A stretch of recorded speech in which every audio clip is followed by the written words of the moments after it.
Mais je suis restée en résidence pendant 6 mois, donc ça a été mon atelier pendant 6 mois. J'ai vraiment pu m'intégrer au lieu, comprendre le lieu, m'approprier le lieu. À la base, en fait, c'était réellement un travail in situ, donc un travail en rapport au lieu. Et moi, délibérément, j'ai enlevé l'histoire du lieu, que j'ai plutôt mis de côté. Je me suis concentrée sur les formes et ce que je ressentais par rapport à ces formes, parce que déjà, en fait, c'est mon propre travail personnel est très proche de ça, parce que je suis peintre, je travaille sur la couleur et la forme.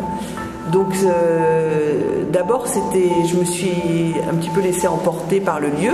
Donc premier rapport au lieu, j'ai trouvé qu'il était très organisé au départ, le lieu, donc qui est très rythmé, qui avait des niches très rythmées, des courbes, et après je me suis dit je vais vraiment l'étudier. Donc j'ai commencé à mesurer avec une règle les parties du lieu, et là j'ai vu que tout ce qui paraissait rythmé était en fait pas du tout rythmé, parce qu'aucune mesure n'est égale à l'autre.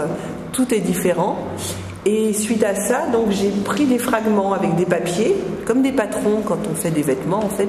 Donc j'ai fragmenté le lieu, j'ai dû prendre au final 3 formes. Donc les formes de la voûte, des fenêtres.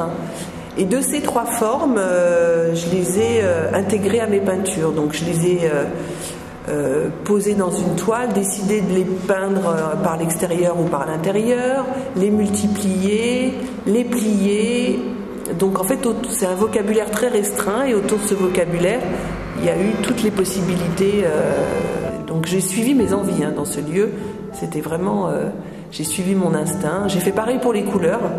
C'était presque instinctif de travailler sur 2 couleurs, donc le bleu et le rouge, et toutes les nuances.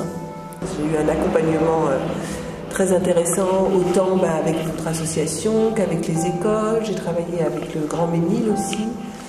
Donc c'était vraiment un moment où j'ai été encadrée par les services culturels, accompagnée. Pour un artiste, c'est fantastique.